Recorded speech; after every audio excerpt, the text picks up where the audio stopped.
Shalom saudara yang dikasih Tuhan, hari ini kita akan belajar bagaimana saya bisa menjadi orang Kristen yang penuh kuasa.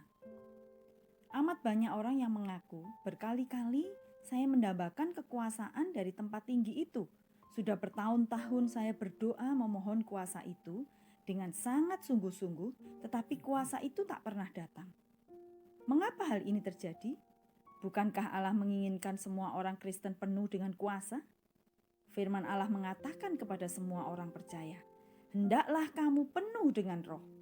Jadi, jika saya bukan orang Kristen yang penuh kuasa, sayalah yang salah. Apabila Anda tidak dipenuhi dengan kekuasaan dari tempat tinggi, Andalah yang salah. Bukan itu saja, jika kita tidak menerima kuasa Roh Kudus ini, kita menyedihkan hati Allah dan menghalangi pekerjaannya. Dosa terbesar orang yang tidak percaya adalah menghujat Roh Kudus, dan kesalahan terbesar orang percaya adalah melalaikan Roh Kudus. Tetapi orang-orang menjawab bahwa mereka merindukan dan mendambakan serta berdoa memohon kepenuhan Roh Kudus, namun kepenuhan itu tidak datang.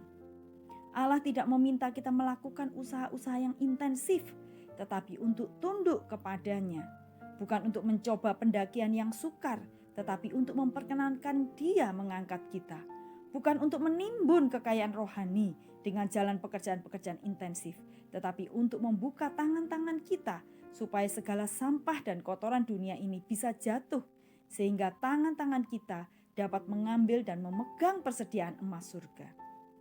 Allah tidak menetapkan tuntutan-tuntutan yang terlalu sukar untuk kita penuhi, agar kita dipenuhi dengan kuasa Roh Kudus.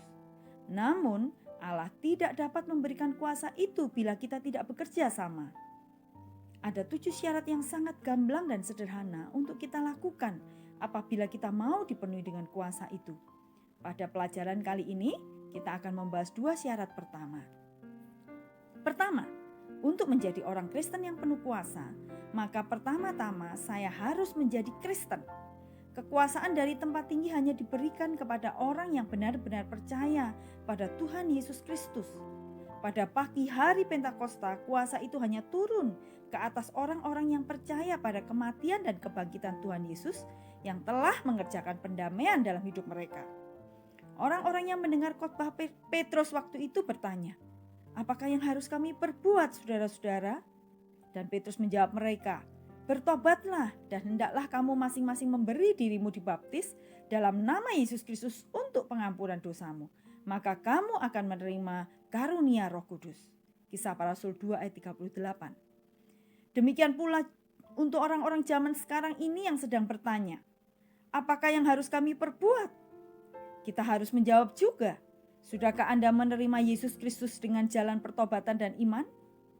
Adakah Anda anak Tuhan bukan karena baptisan yang lahiriah atau keanggotaan gereja, tetapi karena Anda sendiri secara perorangan telah menyerahkan diri kepadanya dengan pertobatan dan iman yang sungguh-sungguh.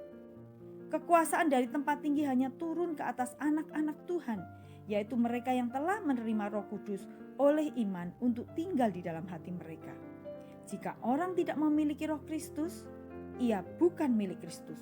Roma 8 ayat 9 mengatakan seperti itu. Mungkin ada di antara Anda yang menanyakan, apa yang aku perbuat agar aku diselamatkan? Bertobat dan percaya.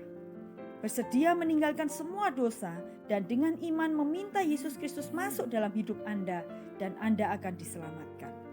Setiap orang, sejahat atau sejauh apapun dapat menerima Kristus dengan percaya pada namanya dan dengan demikian menjadi seorang anak Tuhan pada saat ini juga. Tetapi semua orang yang menerimanya diberinya kuasa untuk menjadi anak-anak Allah, yaitu mereka yang percaya dalam namanya. Yohanes 1 ayat 12 mengatakan. Ayat ini masih tetap berlaku. Setiap anak Tuhan pada setiap waktu boleh menyatakan haknya atas kekuasaan dari tempat tinggi. Tetapi tidakkah kita harus menunggu 10 hari? Tidak. 10 jam pun tidak. Alkitab mencatat dalam Kisah Para Rasul 10 ayat 44. Di rumah Kornelius segera turunlah Roh Kudus ke atas semua orang yang mendengarkan pemberitaan itu sementara Petrus berkhotbah. Kornelius dan keluarganya belum sempat mengakui iman mereka, bahkan belum mengutarakan pertobatan mereka, bahkan mereka juga belum dibaptis. Tetapi Allah mengetahui hati mereka. Dr. Northcote Deck berkata, "Kami tidak pernah mengadakan pertemuan untuk memperdalam kehidupan rohani di antara orang-orang Kristen pribumi di Kepulauan Samudra Pasifik. Karena pada waktu pertobatan mereka, penyerahan mereka itu begitu menyeluruh sehingga dengan segera mereka dipenuhi kuasa Roh Kudus. Bertobatlah dan percayalah kepada Yesus Kristus dengan sungguh-sungguh, maka Anda akan menerima kuasa dari tempat tinggi." Syarat yang kedua, kekuasaan dari tempat tinggi hanya dipercayakan kepada anak Tuhan yang merindukan hidupnya memuliakan Allah. Apakah misi penting Roh Kudus? Ia hanya mempunyai satu tujuan, yaitu mempermuliakan Kristus. Tuhan kita pernah berkata, "Ia akan memuliakan aku," dalam Yohanes 16 ayat 14. Tiap tindakan Roh Kudus menghormati Tuhan Yesus. Marilah kita yakin sepenuhnya akan fakta ini, bahwa jika Ia, yaitu Roh Kudus, datang untuk mendiami hati saya dalam segala kepenuhan kuasa-Nya, maka itu hanya untuk satu maksud saja, yakni untuk memuliakan Yesus Kristus. Apakah itu tujuan saya? Apakah satu-satunya tujuan dalam hidupku ini untuk mendatangkan kemuliaan kepada Tuhan Yesus? Itukah satu-satunya alasan saya mencari kuasa dari tempat tinggi? Jika tidak, sia-sialah saya mencari berkat itu. Kekudusan sendiri bukanlah tujuannya, tetapi kekudusan itu dapat menjadi saksi bagi kemuliaannya. Kita dipanggil bukan untuk menjadi waduk, tetapi untuk menjadi saluran. Sebuah waduk yang penuh dengan air sama sekali tak berharga sampai air itu mulai mengalir.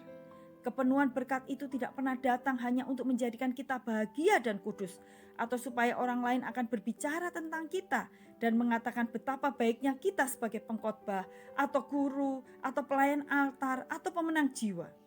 Banyak orang yang mencari tidak menemukan berkat yang tak ternilai ini oleh sebab mereka sedang memikirkan kebahagiaan atau kedamaian atau kepuasan atau sukacita atau kegunaan mereka sendiri. Allah tidak akan mempercayakan kepenuhan kuasa kepada orang-orang yang mementingkan diri sendiri. Ada juga orang lain yang mencari suatu berkat yang hanya berakhir pada diri mereka sendiri. Mereka bukan pengkhotbah ataupun guru ataupun pelayan altar ataupun pemenang jiwa. Mereka tidak pernah bersaksi bagi Tuhan juru selamat mereka. Mereka menghadiri pertemuan-pertemuan ibadah untuk memperdalam agama atau kehidupan rohaninya.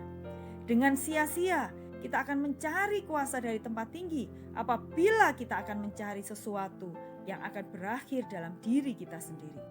Karenanya, marilah kita bertelut di hadapan Allah serta memohon Roh Kudus untuk menyelidiki hati kita dengan teliti dan menyaring motif-motif kita dalam mencari kuasa. Biarlah Ia membasmi semua keinginan kita untuk dipandang sebagai orang saleh, semua ambisi untuk menjadi pemimpin rohani. Biarlah setiap tujuan dikesampingkan kecuali tujuan Roh Kudus sendiri. Betapa cepatnya api itu akan turun apabila kita hanya mempunyai satu tujuan, satu keinginan yang menyala-nyala dan mendorong supaya Kristus akan dimuliakan dalam tubuh kita yang fana. Itu dan hanya itu saja. Itulah keinginan yang menyala-nyala pada hari Pentakosta. Kiranya kita akan menerapkan renungan hari ini dalam doa-doa kita. Tuhan memberkati.